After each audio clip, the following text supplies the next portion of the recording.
Alguma vez pareceu que programar é tipo decifrar um código secreto? Pois bem, nesta análise vamos espreitar a chave que abre essa porta. Vamos mergulhar no Python Crash Course para ver o que é realmente possível criar, mesmo que se esteja a começar do zero absoluto. Sabem qual é a melhor forma de começar? Se calhar é pelo fim. O que é que se consegue mesmo fazer com estas novas ferramentas? A resposta é surpreendente. Este livro não se foca só na teoria, não.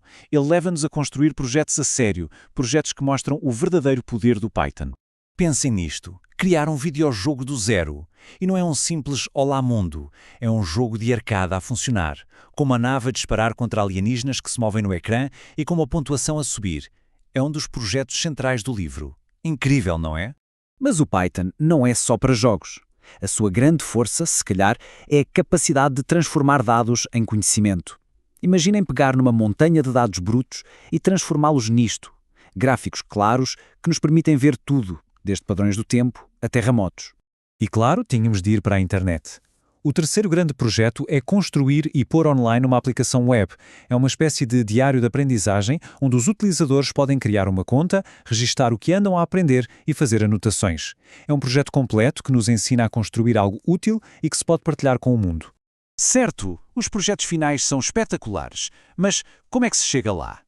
Bem, tudo começa com a caixa de ferramentas do programador. São os conceitos fundamentais, as peças de Lego com que se constrói qualquer programa. Vamos ver as mais importantes. A ideia mais básica de todas é a variável. É simplesmente um nome que damos a um pedaço de informação para o podermos usar mais tarde. É como pôr uma etiqueta numa caixa. Em vez de decorar tudo o que está lá dentro, só precisamos de nos lembrar do nome na etiqueta. Simples, certo? E se tivermos várias coisas relacionadas? Em vez de criar dezenas de variáveis, uma para cada coisa, agrupámo-las numa lista. É uma coleção ordenada de itens, seja uma lista de compras, nomes de amigos ou as pontuações mais altas de um jogo. E é assim que se parece em código. Temos aqui uma variável chamada bicicletas que guarda uma lista com 3 marcas.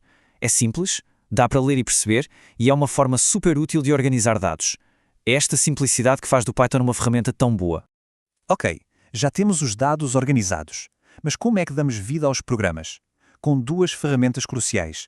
À esquerda, os ciclos, ou loops, que nos deixam repetir uma ação para cada item numa lista. E à direita, as condicionais, que nos deixam tomar decisões. Se isto for verdade, faz aquilo.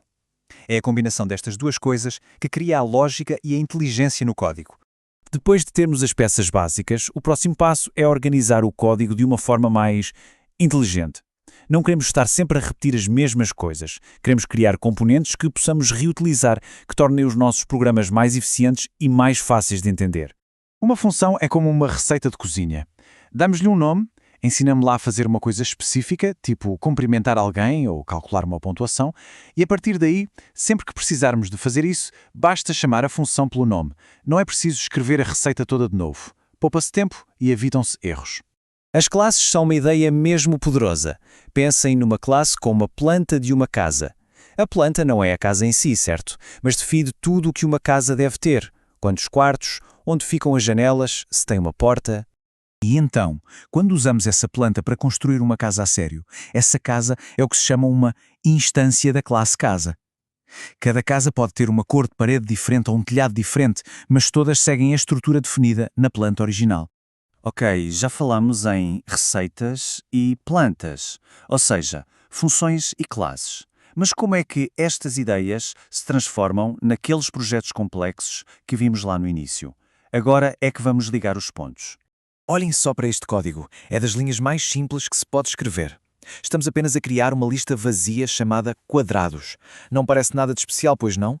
Mas é aqui que a magia começa. E isto mostra o poder da programação na perfeição.